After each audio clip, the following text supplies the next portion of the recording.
a presentar a Carlos Usía, que aunque muchos de vosotros ya le conocéis, él es el presidente de la Red Europea de Lucha contra la Pobreza y la Exclusión Social en el Estado español.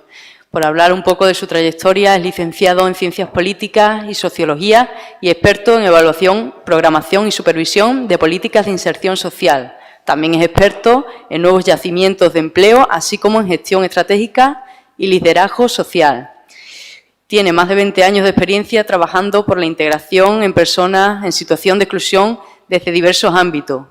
En su andadura profesional comenzó siendo responsable de régimen interior y personal del Ayuntamiento de Tomelloso y fue posteriormente cuando ocupó el puesto de coordinador de programas en la Fundación CERES y coordinación en la financiación de iniciativas de futuro. Sin más, le vamos a dar la palabra para que nos cuente a través de su experiencia y podamos empezar a este foro de debate abierto.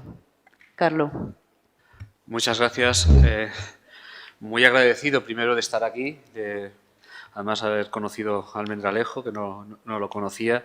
Gracias, señor alcalde.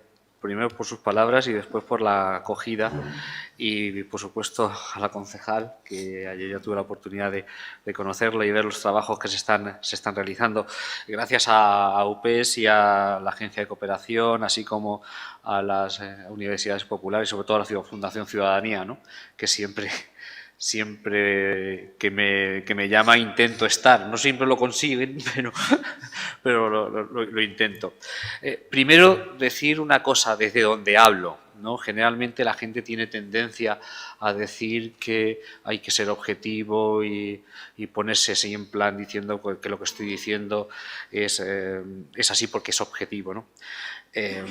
Yo hablo desde la Red de Lucha contra la Pobreza y la Exclusión Social en Europa, en España, en un montón de comunidades autónomas, en todas las comunidades autónomas, y es una organización que lucha, que trabaja para que los temas de pobreza, exclusión social y desigualdad estén en el centro de la agenda, es decir, que los derechos de las personas, de la ciudadanía y en especial de los más vulnerables estén en el centro de la agenda política. Por lo tanto, hablo desde ahí, ni soy objetivo ni lo pretendo. O sea, es decir, quiero dejar claro cuáles son los objetivos que tengo, y los objetivos son precisamente que estos temas se pongan sobre la mesa. Antes de empezar a hablar de desigualdad, de los objetivos de desarrollo sostenible, especialmente de desigualdad, decir que cuando hablamos de ir reduciendo la desigualdad, hablamos de ir reduciéndola en elementos positivos, porque se puede reducir de una manera negativa, ¿no?, la desigualdad. De hecho, aunque se hizo una interpretación un poco extraña, luego ya dejaron de interpretarla de esta manera, en España, por ejemplo, durante la crisis, en un tema tan importante como el tema del desempleo, se produjo un momento de igualdad. Había unos problemas de desigualdad serios, había muchas más mujeres desempleadas que hombres, ¿no?, y se produjo, llegamos a una situación de igualdad, pero no porque mejorase nadie. Las mujeres empeoraron, pero los hombres empeoraron mucho más. Y entonces hubo un secretario de Estado que llegó a decir aquello de hombre, pero ya están en situación hemos llegado a una situación de igualdad en el empleo. Digo, mejor no digas nada de esto, porque la situación no es como para tirar cohetes precisamente. O sea, situaciones de desigualdad, lucha contra la desigualdad en positivo, es decir, que por ejemplo la gente que peor esté bastante mejor, ¿no? Posiblemente esto también signifique que, aunque no lo noten, algo menos bien estarán los que mejor están, ¿no? Pero posiblemente ni siquiera lo noten, ¿eh? O sea, verdaderamente estamos hablando en esos términos, ¿no? Y luego, un momento simplemente para contextualizar, la EAPN es una organización de organizaciones sociales. A nivel europeo estamos en todos los países de la Unión Europea y de la EFTA, absolutamente en todos, incluso en algunos países candidatos a entrar en la Unión Europea, y en España estamos en todas las comunidades autónomas y las ciudades autónomas de Ceuta y Melilla. Entonces, un saludo especial a la red aquí de Extremadura, que está siendo especialmente activa, ¿no?, en todos estos procesos de implicación, acción política y participación de las personas en mayor situación de pobreza.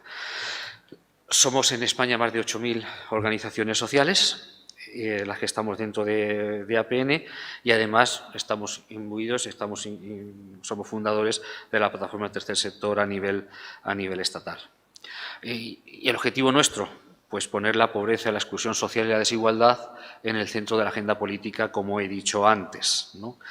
Y es ponerla en el centro teniendo en cuenta, por un lado, con la ciudadanía, puesto que somos parte de la sociedad civil articulada, y por otro lado con las personas con experiencia en pobreza o las personas empobrecidas, ¿no?, que también deben de aportar y aportan a lo que es nuestro diario. Por lo tanto, si lo que pretendíamos era todo eso, poner estos temas de pobreza, exclusión social y desigualdad en el centro de la agenda política, los objetivos de desarrollo sostenible nos han venido que ni al dedo, verdaderamente, porque en el fondo es eso lo que están planteando, plantear una situación mejor.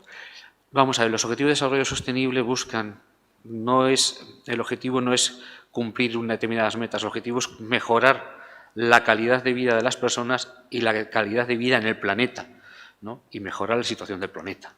O sea, esos son los objetivos, ese es el objetivo último de los objetivos de desarrollo sostenible y de la Agenda 2030. Y además, verdaderamente, por lo tanto, los objetivos son instrumentales, son instrumentos que hacemos para que el planeta y las personas estén mejor. Eso es lo que estamos persiguiendo, ¿no? Y luego otra cosa que tiene importante los ODS y la Agenda 2030 es que es para todos y en todos sitios. Es decir, cuando hablábamos antes de los Objetivos de Desarrollo del Milenio, pensábamos en el tercer mundo, de lo que había que hacer para que estuviesen mejor y estas cosas. No, no. Ahora tenemos que hacer en todos sitios, para que esté mejor todo el mundo. Tenemos que preocuparnos, los países con mayores niveles de renta y mejores posiciones, de los que están en peor situación, ver cómo corregimos esos niveles de desigualdad en la Tierra, en todo el planeta, pero también ver cómo actuamos en nuestro propio patio, ¿no?, en nuestra propia casa, ¿no?, en ese aspecto. Y eso es especialmente importante, porque estamos viendo como que tenemos cada vez una sociedad más desigual, ¿no?, con unas fuertes tensiones, ¿no?, unas tensiones muy importantes. El profesor Antonio Guterres, secretario general de la ONU, decía que no estamos cumpliendo, que no estamos en la buena dirección para cumplir los objetivos de desarrollo sostenible, y además lo estamos viendo con las cosas que están ocurriendo en el planeta, no solamente la desigualdad, sino que además las tensiones migratorias que se están dando por cuestiones de carácter político, de carácter económico y de carácter climático, ¿no?, y estas van a ir cada vez a más. Luego también tenemos que tener en cuenta nosotros que estamos en la Unión Europea. España por sí sola es uno de los países más ricos del mundo, ¿no?, mejor situados en el mundo, y además estamos en la zona más rica del mundo, que es la Unión Europea. Por lo tanto, tenemos un serio riesgo de actuar con una mentalidad medieval, en el sentido de pensar que podemos convertir la Unión Europea en un castillo fortaleza, ¿no?, que sea inexpugnable. Quiero recordarle a todo el mundo que todos los castillos en estos momentos o son ruinas o son museos. Todos fueron tomados. No quedó ni uno solo sin conquistar, ¿no? O sea, verdaderamente fue una pena, o sea, en ese aspecto, ¿no? Y ahí están, y ahí los tenemos. No es cuestión de que ni Europa se convierta ni en una ruina ni en un museo, ¿no? Vamos a intentar a ver cómo convivimos, ¿no?, convivimos con el resto de la sociedad mundial, porque ahora ya no se ataca al castillo con catapultas, ¿no? Ahora están toda la globalización, toda la era digital y demás, que son instrumentos muy potentes que hacen muy difícil plantear fortalezas. Son y difícilmente sostenibles.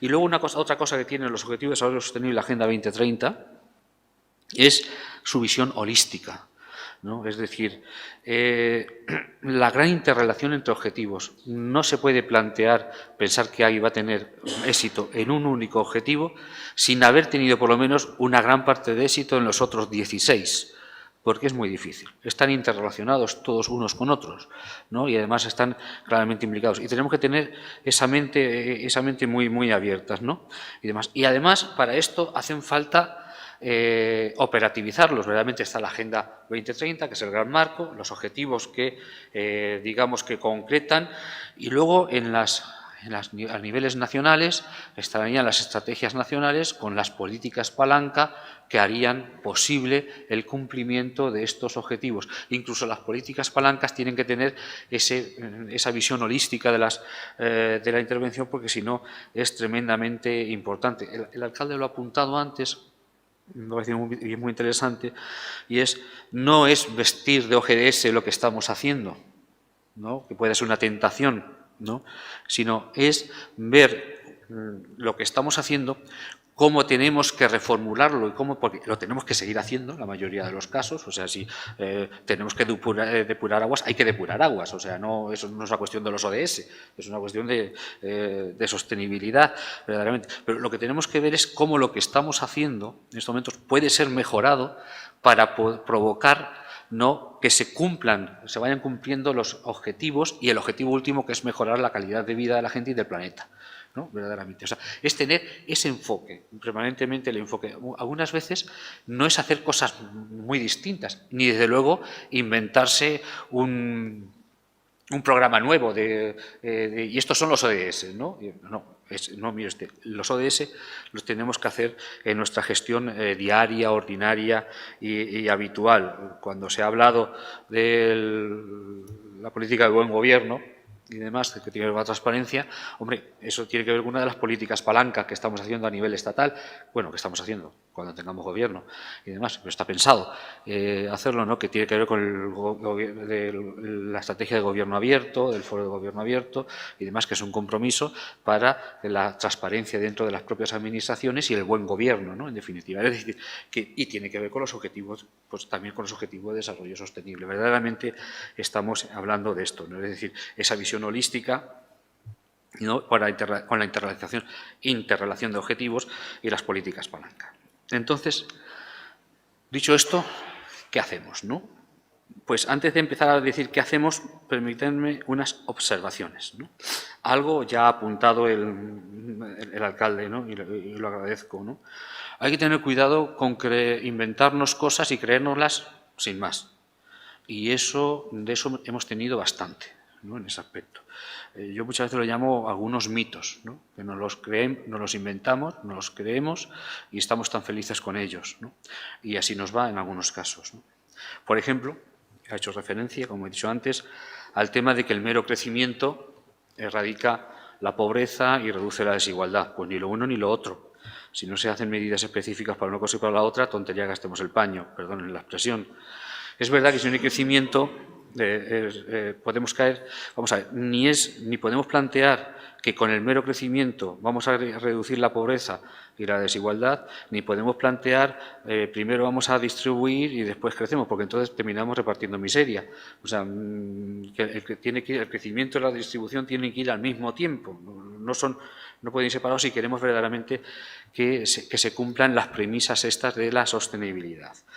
Y digo de los mitos, por ejemplo, en España, desde el 2014, que fue el punto casi más álgido que tuvimos con la crisis, 13-14, el Producto Interior Bruto por persona ha crecido un 17%, ¿no?, que es una cantidad importante, ¿no? El indicador de pobreza se ha reducido en 7 décimas. No hay una correlación entre el crecimiento que hemos tenido y el impacto que hemos tenido, por ejemplo, en el tema de pobreza. Pero es que hay otra cosa, hay más cosas, ¿no?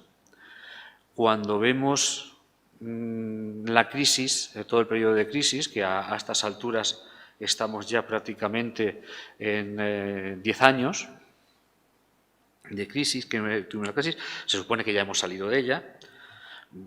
Hay que tener cuidado cuando decimos esto, cuidado con las verdades a medias, porque pueden ser las peores de las mentiras. Con esto hay que tener mucho cuidado. Hay un sector de la población española, un 40% aproximadamente, más acomodada, ¿no?, que digamos que sí habrá sentido la crisis, ¿no?, incluso tiene que haber oído hablar de ella en la televisión y estas cosas, ¿no?, y demás, pero que le ha afectado como no mucho y además muy poquito tiempo, 2 años y poco y demás.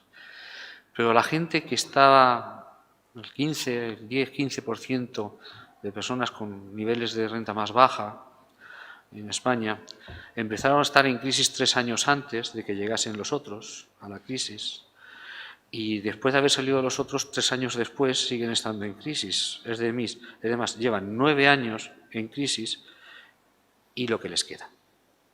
Por lo tanto, si no se hacen políticas dirigidas a a luchar contra la desigualdad, contra la pobreza y la exclusión social, no se puede hacer. Pero es más, no solamente hay que hacer políticas dirigidas a las personas que están en esa situación, en empobrecimiento, de exclusión, sino que además tenemos que hacer políticas económicas y fiscales que no generen más pobreza, porque si no, tontería que gastemos el paño. Permítanme, disculpen por la expresión nuevamente que estoy utilizando. Eso es especialmente importante. Por lo tanto, necesitamos medir el crecimiento y el desarrollo con algo más que sea el Producto Interior Bruto, no nos vale, hay que utilizar otros parámetros de medición del desarrollo sostenible, ¿no?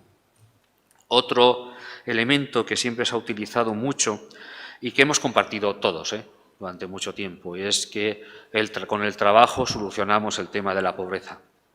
Pues otra verdad a medias. Y lo peor es que ahora ya no puede nadie decir que no es verdad, que es una verdad a medias, ¿no? Porque es tan evidente, ¿no?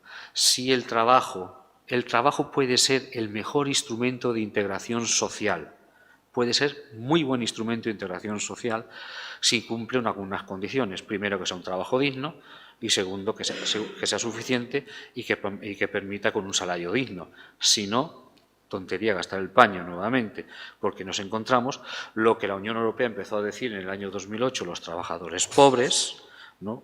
Ya en el 2008 empezó a hablar de ellos, no quiero decir cómo estamos en estos momentos, en España estamos en torno al 14% de personas, lo que llamamos trabajadores pobres, o dicho de otra manera, más del 30% de las personas pobres en España tienen empleo. Tienen empleo, lo cual es tremendo. Porque claro, cuando tú le dices a alguien que tiene empleo y está en situación de pobreza, ¿qué más le pides?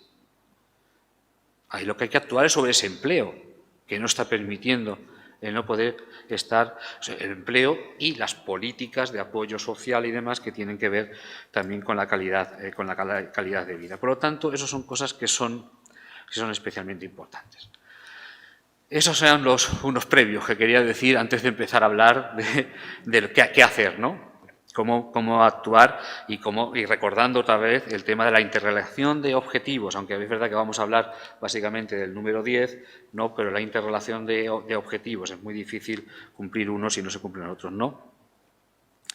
En España, voy a centrarme ahora mismo en España, ¿no? Primero hay que decir que no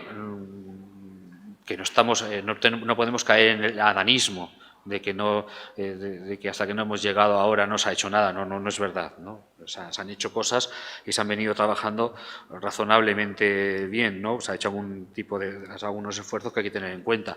La creación del alto comisionado fue un avance, es verdad que nos venía casi exigido, hombre, y también fue un avance que pasase de estar dando vueltas por el Ministerio de Asuntos Exteriores y demás a que dependiese directamente de la presidencia del Gobierno.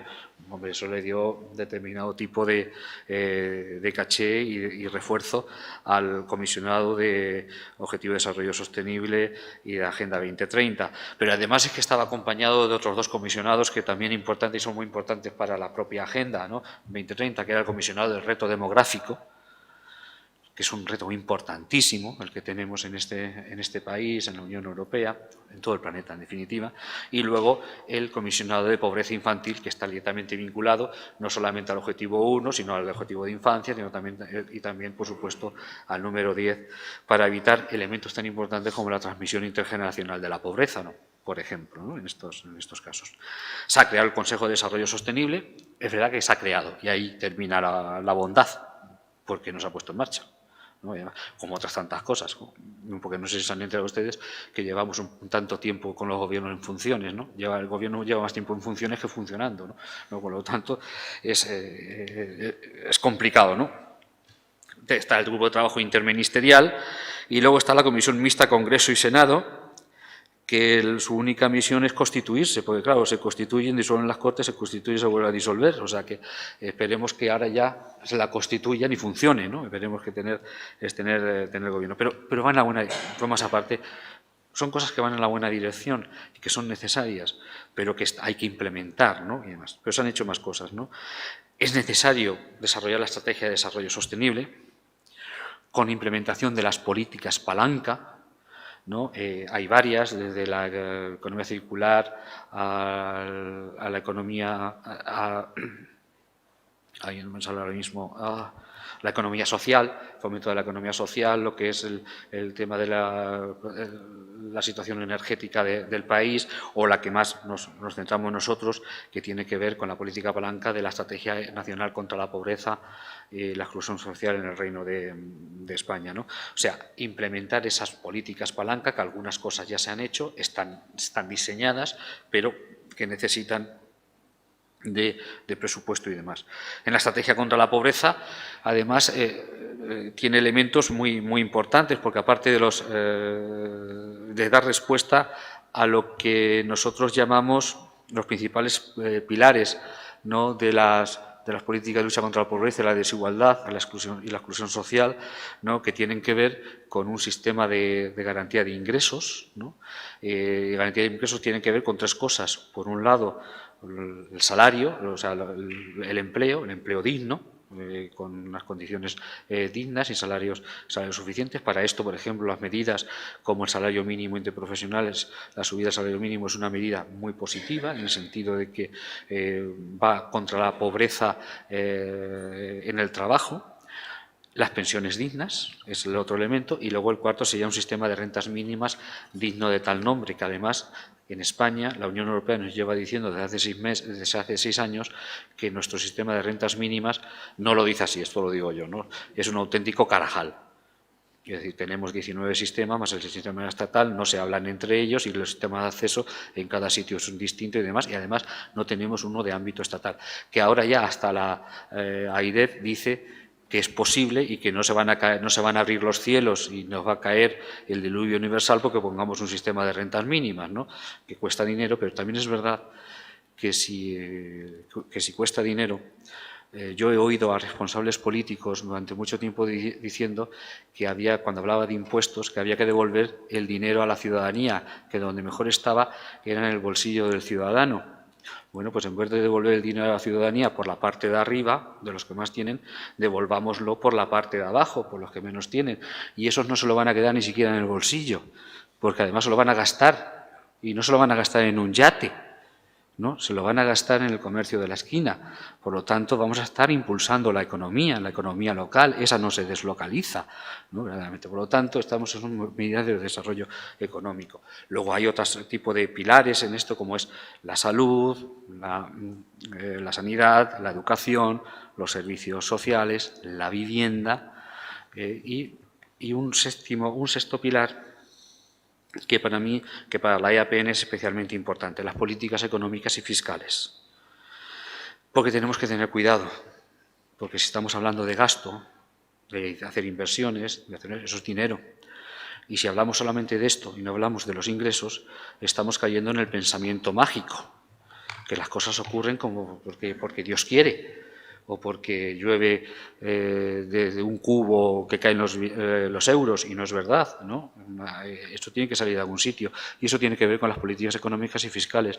Y las políticas económicas y fiscales, en las fiscales estamos hablando de lucha contra la evasión fiscal, la elusión fiscal, el fraude fiscal, etcétera, ¿no? Son cosas que son especialmente importantes. Como veis, todas estas cosas, esos pilares, tienen su correlación en los objetivos de desarrollo sostenible. O sea que verdaderamente no estamos hablando de esto. Y además hay unas líneas transversales que tenemos que tener en cuenta en todas las políticas que hacemos, ¿no? Por ejemplo, el tema de género. En cualquier tipo de política, de acción política, casi siempre actúa de manera distinta en mujeres y en hombres. Por lo tanto, hay que mirar cómo actúa para ver cómo se tiene que hacer, y a lo mejor hay que tomar algunos tipos de medidas correctoras, ¿no?, para ver cómo se puede actuar. Ver cómo gestionamos la diversidad. Somos una sociedad cada vez más diversa y tenemos que gestionar la diversidad, gestionar bien la diversidad, no negarla, ¿no?, o ponernos una venda en los ojos diciendo, no, aquí vamos a ser todos iguales. No, no es verdad. No, ni vamos a ser, ni lo somos, ni lo vamos a ser, ¿no? Por lo tanto, tenemos que gestionar la diversidad, ¿no? El impacto medioambiental de nuestras decisiones. Aquí ya estamos algo más avanzados, ya se exige más ¿no? Si tú vas a hacer una reordenación del Plan General de Ordenación Urbana o como se le llame, te exigen el informe de impacto medioambiental. Pues también hay que hacer el impacto de género y el impacto social que pueda tener determinado tipo de medidas que se puedan hacer en ese plan, por ejemplo, ¿no? Y luego el ámbito rural y urbano, ¿no? Que tiene que ver no solamente con el reto demográfico, sino también con la situación de despoblación que estamos viendo y cómo se vive de manera distinta. Porque en el ámbito rural no solamente es cuestión de que generan más trabajo, es cuestión de generar calidad de vida, ¿no? Que la gente vea que puede tener perspectiva de futuro, porque si no, estarán el tiempo que tengan que aguantar, y si no se van a escapar en cuanto puedan.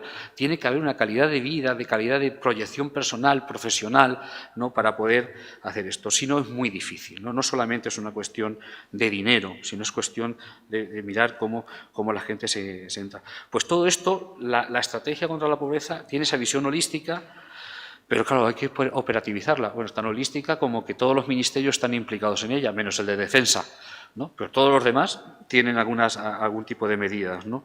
Y entonces hay que operativizarla, y eso significa que necesitamos unos presupuestos, ¿no? Y ya he dicho antes, bueno, pues ya sabemos cómo estamos en este tema, ¿no? Pero operativizar significa que con la participación del tercer sector, de los agentes sociales y demás, ver cómo vamos cumpliendo objetivos como metas año a año. No vale hacer una estrategia y dejarla guardada en un cajón, ¿no? Y demás, porque si no, claro, luego diremos qué bonita era, ¿no? Y de qué poco nos ha servido, ¿no? Pero es que además los gobiernos tienen más compromisos. No solamente tenemos los ODS, tenemos esta estrategia, sino que además esto tiene que ir orientado con el pilar de derechos sociales europeo, que también nos hemos comprometido como país en cumplirlo, y también van en la misma dirección. Pero es más, es que la Unión Europea, aunque en esto se tenía que complementar más, porque aquí la Unión Europea, con el pilar de derechos sociales, permitirme la expresión, ha utilizado la fórmula esta de yo invito y vosotros pagáis, ¿no? Eso les ha dicho a los países miembros, ¿no? Y bien, vale, iba a decir una burrada, perdón, ¿no? Que se tienen que implicar más. Es verdad que en algunos instrumentos que tiene la Unión Europea sí está forzando la máquina. Por ejemplo, en los fondos estructurales, en el nuevo periodo de programación que se está haciendo en estos momentos en la Unión Europea, y en eso Sally sabe 1000 veces más que yo, y además digo que no voy a entrar mucho más porque entonces luego me tiene que corregir y no la quiero poner en el compromiso, ¿no? Y además, los borradores de nuevos reglamentos que hay son... una de las cosas que piden es que el pilar de derechos sociales se refleje en la fórmula de gasto que va a tener los fondos europeos, los nuevos fondos europeos. Hay que dar cumplimiento al pilar de derechos sociales. Y es más, en el semestre europeo, cuando los gobiernos cada año tienen que examinarse ante la Unión Europea, le van a pedir cuentas de cómo están cumpliendo con el pilar de derechos sociales. Para eso debemos estar activos para que esto se haga así, ¿no? Y luego necesitamos nuevos indicadores para medir, ya digo, no nos vale solamente el Producto Interior Bruto, no nos vale solamente el AROPE, que para nosotros es especialmente importante. Hay que ver cómo se mide la calidad de vida y cómo esto está teniendo impacto. Tenemos que tener políticas de evaluación de impacto, de las políticas que hacemos, de lo que se gastan los fondos y demás. No solamente evaluación de proceso. Hemos hecho tantos actos, hemos contratado a tanta gente, sin saber si luego se han salido a la calle a los 2 meses siguientes. O sea, tenemos que ver evaluaciones de impacto de verdaderamente cómo ha cambiado la vida de las personas y la situación del planeta con esta acción. Y ahora sí, ¿qué hacer a partir de ahora? Bueno, pues en relación con el ODS número 10 y las metas que lo desarrollan, esto lo tengo más apuntado para que no se me olvide ninguna de las cosas que entendamos. Primeramente, a nivel internacional, por supuesto, el compromiso con la justicia fiscal, ¿no? Pero también para luchar contra los paraísos fiscales, ¿no? Y la elusión de las grandes multinacionales, pero también a nivel nacional necesitamos una reforma fiscal con mejora de la equidad y la progresividad en nuestro propio país. Mirad, yo siempre lo digo, Sally iba a decir, ya está otra vez diciendo lo mismo, pero es que no me puedo resistir. Mirad, hacen falta más profesionales de la salud, de los servicios sociales, de la educación, en fin, muchas más profesiones sociales, profesionales trabajando. Y eso es política social.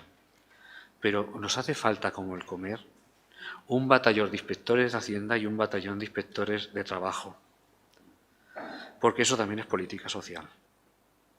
Trabajar contra el fraude fiscal, contra la economía sumergida, todo esto es esencial. Ojo, y también tomar medidas para aflorar la economía sumergida que muchas veces por determinado tipo de restricciones jurídicas casi se les lanza a ese nivel de economía sumergida. Por lo tanto, tenemos que trabajar en esa dirección y eso es cumplir con los objetivos de desarrollo sostenible. Compromiso expreso por la reducción de la precariedad laboral, como he dicho antes, ¿no? El desempleo y la lucha contra la explotación laboral, que parece, cuando hablamos de explotación laboral parece que estamos hablando exclusivamente de países terceros. Aquí también tenemos lo nuestro y no lo tenemos que hacer mirar, ¿no? Es verdad que no tenemos los niveles de otro sitio, pero en realidad estamos en la 11ª u 12ª economía del mundo, o sea que es para que no lo tengamos que hacer mirar, ¿no? Y además tenemos que fomentar la cohesión social y eso tiene que ver con sistemas predistributivos como la sanidad, la educación, los servicios y sistemas redistributivos como los servicios sociales. ¿Qué os voy a decir? El tema de vivienda, la exclusión residencial y la pobreza energética. Con el tema de vivienda, hay gente que puede pensar que tenemos un problema de vivienda con las personas en estado de sin hogar, que tenemos cerca de en torno a las 30.000 personas en este país, que ya es grave y demás.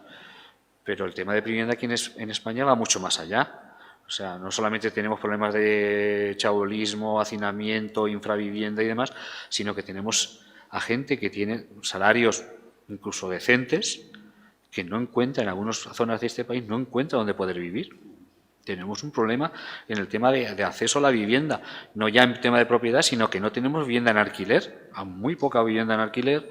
Además tenemos unos niveles de vivienda pública bajísimo, el que se hizo al final terminó siendo en compra y necesitamos vivienda pública en alquiler, mucha, y en algunas zonas de España que la situación es tremenda, no digamos Palma de Mallorca, la situación también que está viviendo en Barcelona, generalmente en la costa, también algo ya en Madrid y en algunas otras zonas. Es decir, tenemos un problema de vivienda para la sociedad española en estos momentos, ¿no?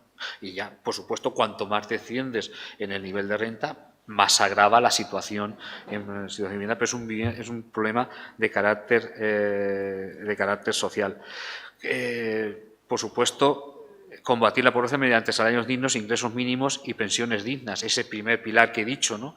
De empleo digno, pensiones dignas, porque además con el tema de las pensiones tenemos un problema serio, no solamente de sostenibilidad, que por cierto, gran parte de la sostenibilidad dentro de 20 años o 30 años tiene que ver con las políticas de apoyo familiar ahora, ¿no? Y fomento de la natalidad y demás. O sea, eso, fomento de la natalidad, políticas de conciliación, de apoyo familiar, eso es política también de sostenibilidad del sistema de pensiones. No, o sea, que no nos equivoquemos, estamos hablando de esas, cómo unas cosas están interrelacionadas unas con las otras, y las pensiones no contributivas, donde cuando hacemos el mapa de la pobreza en España siempre sale una raya que lo parte por la mitad, las regiones que están por debajo de la raya, por debajo de Madrid, están todas por encima de la media de pobreza y las que están por encima están todas por debajo de la media de pobreza. Eso también tiene que ver mucho con las políticas o la ausencia de las mismas a nivel nacional de ámbito estatal redistributivo. Vamos a ver, las comunidades autónomas tendrían que hacer más de lo que hacen, ¿no? Pero sí es verdad que si cogemos los niveles de pobreza de cada una, interiores de cada una de las comunidades autónomas, vemos que oscilan muy poco unas de otras, ¿no? Verdaderamente están todos unos niveles altos, pero bueno, semejantes. Pero si cogemos el indicador nacional, vemos que hay unos fuertes niveles de desigualdad, hasta más de 30 puntos entre unas comunidades autónomas y otras, ¿no? Por lo tanto, esto significa que los instrumentos estatales de redistribución no están funcionando o no existen o no funcionan como deben, ¿no? Por lo tanto, hay que potenciarlos. Es necesario un sistema de rentas mínimas, las pensiones no contributivas, es necesario reforzarlo y demás. Y todo esto, vuelvo a decir, sin caer en el pensamiento mágico, tenemos que pensar en el sistema también fiscal y el sistema redistributivo, ¿no?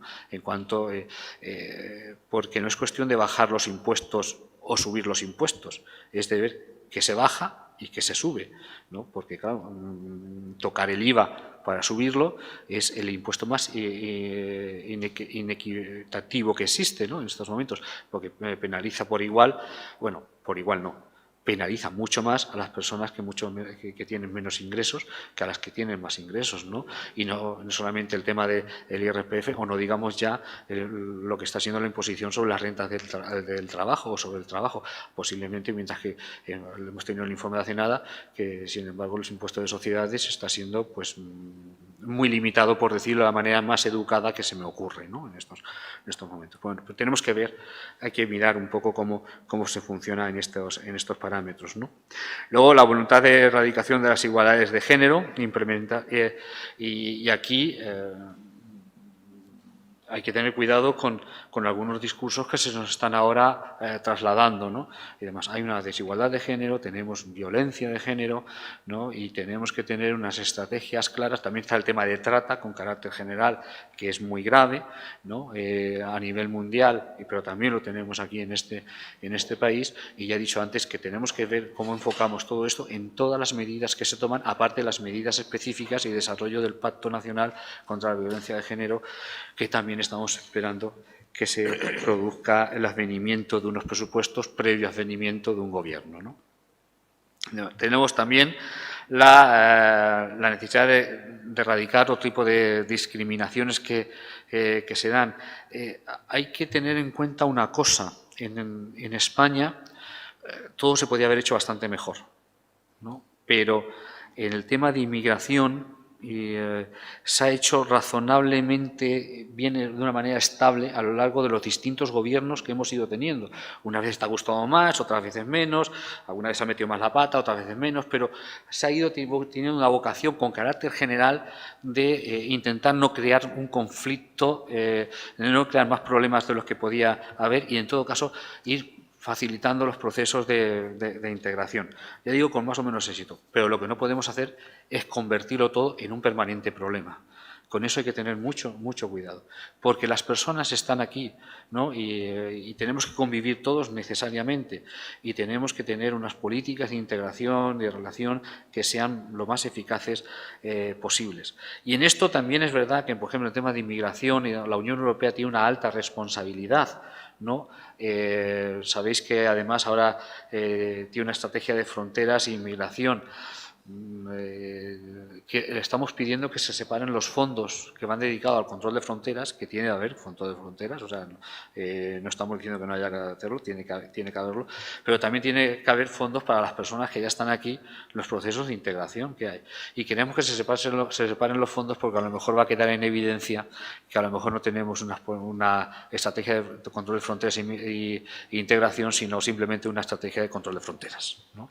Por lo tanto, y eso nos parece preocupante, ¿no? Luego, promover tanto en España como a nivel internacional la incorporación de la medición de la pobreza, de la desigualdad, para ver cómo verdaderamente están actuando estos objetivos. Y luego, por nuestra parte, una de las cosas que consideramos básicas, primero, potenciar la participación de la sociedad en general, pero de las personas en mayor situación de vulnerabilidad en especial. Y antes el alcalde apuntaba de este pleno de infancia y adolescencia, ¿no? Es especialmente importante los foros de discapacidad que también están existiendo. Nosotros estamos fomentando lo que son los encuentros de personas en situación de pobreza y exclusión para que también lancen sus propuestas. Porque ha dicho una cosa que el alcalde que me ha parecido muy interesante, y es que cuando esto se trabaja y se hace razonablemente bien, ves que las propuestas tienen sobre todo mucho sentido común, ¿no? Y son bastante lógicas. Y hay algunas que son difíciles de conseguir, pues como las propuestas de cualquiera, por muy listo que sea, ¿no? Hay algunas cosas que son fáciles de hacer y otras que son complicadas, y por muy listo que sea, dirá cosas muy listas y alguna vez alguna tontería, ¿no? Pues como eso ocurre en cualquier ámbito, ¿no? Por lo tanto, verdaderamente eso es necesario fomentarlo, ver lo que la gente pide y reclama. Y, por supuesto, recuperar la cooperación internacional, ¿no? porque es esencial. Mirar, yo no estoy en contra, sé que hay algunos responsables que dicen que lo que hay que hacer es trabajar en los países de origen para que la gente no venga aquí y demás. Y al mismo tiempo cogen y recortan o no quieren dar ni cooperación al desarrollo ni nada por el estilo, ¿no? Eso es hacernos trampas en el solitario y demás. Yo soy de los que piensa que hay que cooperar, hay que trabajar en los países de origen, por supuesto, pero claro, eso significa que también tenemos que potenciar nuestra corresponsabilidad con esos países, ¿no? Para ver cómo salen adelante. Y no solamente en términos económicos, sino en términos de democracia de esos países, apoyar sistemas democráticos, no consentir determinadas vulneraciones de derechos y de libertades, etcétera. Porque esto de apoyar la democracia depende de cómo sea de fuerte, seas tú de fuerte con respecto al que le estás aplicando la medicina, ¿no? Y demás, porque cuando hablamos de algunos países muy poderosos y económicamente potentes, pues parece ser que entonces la democracia es algo que es un adorno que habrá que colgar en cualquier pared, mientras que otros que son mucho más débiles tienen que pasar de la noche a la mañana a cambiar sus estructuras, adecuándolos a lo que son nuestros gustos. Y ojo, la democracia tiene muchas maneras de actuar y también en cada país tiene también sus formas de haber trabajado. Por tanto, el respeto también a lo que son las comunidades internacionales, ¿no? Y luego esto, claro, esto significa que tenemos que pedir que tener una estrategia de desarrollo sostenible en España que contemple todas estas cosas, esas políticas palanca y demás, pero otra vez volvemos, necesitamos gobierno, necesitamos presupuesto, etcétera, etcétera. Y ya para ir terminando, ¿cómo hacer desde lo local? Un poco el alcalde no lo ha planteado, con lo cual me ha ahorrado mucho de lo que yo quería decir. Revisar nuestra agenda, ¿no? Tenemos que revisar nuestra agenda porque estaremos haciendo cosas, pero seguro que todo lo podemos hacer mejor y en algunas cosas habrá que hacer de manera distinta, ¿no?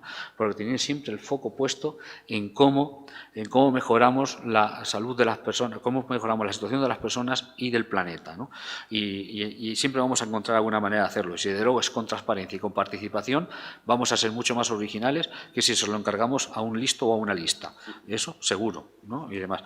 Aunque luego los expertos son necesarios y están muy bien y que aporten y demás, en fin, que además que ayudan mucho para poder sistematizar estas cosas, pero que es necesario, no podemos dejar afuera lo que son los procesos de participación de las propias personas, ¿no? Y luego, una cosa que ayer ya comentaba también con la concejala, con Tamara, y es que no te vas a ocupar de todo. Ni desde una organización social, ni desde un ayuntamiento, ni desde una empresa, ni nada. Pero sí puedes hacer dos cosas. Ocúpate de algo, ¿no? De todo lo que... un poquito más de lo que tú creas que puedes, ¿no? Y demás, ir siempre. Y sobre todo preocuparte porque en todo lo que haces no vas en contra de todos los demás objetivos a los que no te estás ocupando. Con eso ya bastante. O sea, haz lo que puedas, un poquito más a ser posible de lo que tú piensas que puedes y, por supuesto, asegúrate de que no vas en contra de lo demás, de lo que no estás haciendo, ¿no? Con eso ya estaríamos apoyando muy mucho, ¿no? Y luego la necesaria implicación de todos y todas en este proceso, ¿no? Partiendo de la responsabilidad es pública. La responsabilidad de erradicar la pobreza, la exclusión social, la lucha contra la desigualdad es pública, de las administraciones públicas, ¿no? Las entidades sociales tenemos la obligación de incentivar, de luchar, de proponer, de trabajar, de ayudar, colaborar, lo que queramos y demás, ¿no? Pero la responsabilidad es pública, que no se nos olvide. Y la implicación de todas y todos implica de las administraciones, con esos niveles de responsabilidad, de los agentes sociales, de las empresas, ¿no? Hay muchas empresas en estos momentos en España que están planteando sus propias estrategias y están haciendo cosas muy interesantes y la verdad que están implicando, y nos queda el reto de las pequeñas y medianas empresas. Es verdad que las asociaciones de empresarios en eso están empezando a trabajar y a trabajar razonablemente bien. Tenemos que además ayudar en esta línea. Las entidades sociales siempre hemos tenido algunas veces una vocación un poco extraña de que como que la empresa no podría hacer determinadas cosas por el bien. Pues sí, se pueden hacer porque son parte de la sociedad y muchos de ellos y muchas personas, muchos empresarios quieren colaborar y quieren mejorar el planeta porque también les va a ellos, igual como nos va a todos nosotros, la universidad, por supuesto, y, por supuesto, la sociedad civil que tenemos, la sociedad civil articulada, es tratar de llevar la opinión, los trabajos, ser el altavoz de las personas, de la gente, de la ciudadanía y, sobre todo, de la ciudadanía más alejada de los procesos de participación, que está en mayor situación de vulnerabilidad. Eso es especialmente importante. Los ODS nos dicen no dejar a nadie atrás. Y yo creo que además de no dejar a nadie atrás, hay que conseguir que nadie se eche atrás en esta consecución de objetivos. Muchas gracias.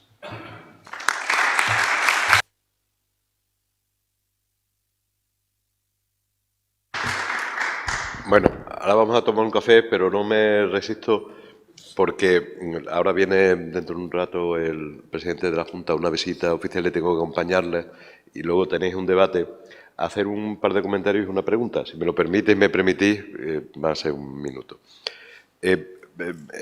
Claro, hablando y comentando tú y con esto que has acabado de que trabajar en un objetivo al final estás colaborando con los demás, es decir, lo vemos clarísimamente, por ejemplo, en este objetivo 10, es decir, que están todos relacionados. Porque uno puede decir, claro, enseguida uno piensa que la reducción de la desigualdad, pues, con el fin de la pobreza o con hambre cero, pues tiene relación. Pero también todo el mundo piensa con la educación, es decir, todos sabemos que las personas más vulnerables son las que tienen un peor nivel educativo, o con el de la salud. La salud se ceba con determinadas capas y se fomenta, por así decirlo, la desigualdad. Y no digamos el género, es decir, hablábamos el otro día, la feminización de la pobreza, la precariedad laboral, todo, pero es que estaba yo dándole vueltas y claro, digo, es que has comentado, por ejemplo, y dice, bueno, ¿y qué tiene que ver la reducción de la desigualdad con acción con el clima? Y has comentado que muchos de los fenómenos migratorios tienen que ver con problemas climáticos. Es decir, que al final también, o hasta lo de la vida submarina, que siempre nos parece la anécdota aquí, y no, a nivel planeta, por supuesto, es que parece que muchos expolios, yo he estado leyendo, muchos expolios que se dan de la riqueza de los mares y los océanos, están provocando que haya desplazamiento de población, que haya pobreza, y que al final, efectivamente, todos están relacionados, ¿no? Y luego, sobre lo que has comentado del tema el problema que hay, por ejemplo, salarial, ¿no? De que el estar empleado no significa dejar de ser pobre porque se paga poco, ¿no? Y ahí traigo a colación un comentario el otro día hablando, como es una buena práctica, puedo decir el nombre de la empresa, que es Minus Barros, nos comentaban que la subida del salario mínimo, que tanto se ha comentado y que, bueno, tiene evidentemente su parte muy positiva, que supone más o menos era un 20%, una cosa así. Claro, decía, hombre, ellos decían con orgullo que han subido el sueldo el 20%. Porque lo que han hecho muchas empresas es subir el salario mínimo a los 900 y pico de euros, pero quitar unos pluses que tenían los trabajadores con lo que al final siguen ganando lo mismo. Es verdad que a lo mejor cotizan un poco más, porque igual esos pluses no se computaban en la seguridad social, pero al final lo que le entra en el bolsillo está siendo lo mismo. Con lo cual, echa la ley, echa la trampa. Y esas cosas, ahí estoy de acuerdo contigo cuando decías que una gran política social son inspectores de trabajo, ¿eh? Pero quería hacer ese comentario que muchas veces nos creemos, y los mismos políticos, como somos los primeros, que se ha subido el salario mínimo, cuidado, que el que te está oyendo dice, pues yo gano lo mismo, me ha subido el salario mínimo, pero gano lo mismo, ¿no? Y por último te quería hacer una pregunta. Cuando has hablado, el PIB no debe ser lo que mida, o digamos, es muy relativo y no te ofrece. Yo he oído que hay otros índices por ahí que funcionan, que si hay algún índice, digamos, que esté más o menos homologado para medir este tipo de cosas, ya digo, en relación con la reducción de las desigualdades, es que no sé, yo en tiempos vi que había como unos índices de felicidad o de... que no sé si hay otro. Esa es mi pregunta y disculpad por demorarme ahora. No, es importante, primero, de los índices existen ya unos cuantos. Lo que no existe es la decisión arbitraria de tenerlo en cuenta. Es decir, el Producto Interior Bruto es una decisión arbitraria, se decidió que así se medía el crecimiento y ya está. Igual como con el tema del AROPE, en en Europa, que son los 3 indicadores de pobreza: el pobreza relativa, el de privación material severa y la baja intensidad del empleo en el hogar. Esto se pusieron de acuerdo los gobiernos de la Unión Europea y en la Unión Europea y decidieron: así se mide la pobreza en Europa, punto. Y luego, si te gusta, muy bien, y si no te gusta, le pones un lazo. O sea, que verdaderamente son decisiones arbitrarias. O sea, que vamos a medir esto de esta manera, ¿no? Por ejemplo, en la encuesta de condiciones de vida, que saldrá, la encuesta de calidad de vida, que saldrá el año que viene, lo que esta sale cada ciertos años, ¿no? Ahí vienen determinados indicadores de percepción de cómo uno se siente con respecto, pues, a temas de salud, a temas de vivienda, con el entorno familiar, con demás. O sea, que ojo, que ahí salimos, los españoles no solemos salir muy mal parados en esta historia, ¿no? Pero sí te da orientaciones hacia dónde tienes que ir corrigiendo. Es decir, no tenemos un problema de que no existan indicadores, tenemos un problema de ponernos de acuerdo en cuáles son los que vamos a utilizar para medir. Posiblemente alguno habrá que crear nuevo y demás, pero indicadores hay bastantes, ¿no? Y ahora es una de las cosas que estábamos planteando a la comisionada de los ODS, de los Objetivos de Desarrollo Sostenible, y es que como país nos pongamos de acuerdo en unos cuantos en cómo vamos a medir esto, ¿no? Y también estamos planteando a la Unión Europea que, como Unión Europea, pues termina haciendo con esto, que ya la Unión Europea ha puesto unos indicadores para el pilar de derechos sociales que ya nos valen para algunas cosas, ¿no? Y de hecho, si vemos la última evaluación que ha hecho el día 17 en Mérida, vamos a tener esta información sobre el pilar de derechos sociales. Una de las cosas que nos dice en el informe de país que hace cada año la Unión Europea, en este último ya nos ha dicho cómo estábamos con respecto al cumplimiento del pilar de derechos sociales, que tiene mucha correlación con los ODS. Es verdad que no están totalmente ajustados porque estaban hecho el pilar antes de plantear la estrategia de una manera más efectiva en la Unión, y ahora lo que estamos intentando a nivel europeo es que también exista ese acuerdo de decir, con esto es con lo que vamos a medir, porque los indicadores existen. El problema es que nos tenemos que poner de acuerdo en cuál medimos, con cuál vamos a medir, y al final el acuerdo es tomar la decisión y decir, estos van a ser, porque cuando se tome la decisión va a haber unos que van a decir que les parece muy bien, otros que les parece mal, y los medio pensionistas, ¿no? Pues como ocurre con el AROPE, como ocurre con el PIB y demás. Porque yo no digo que haya que eliminar el PIB, yo digo que no puede ser el único elemento que nos diga que es un crecimiento, ¿no? Tenemos que ver otros elementos del crecimiento que tienen que ver con el tema de la desigualdad y demás, ¿no? Por lo tanto, en esa dirección eso es lo que se está trabajando y nos queda un poco de camino.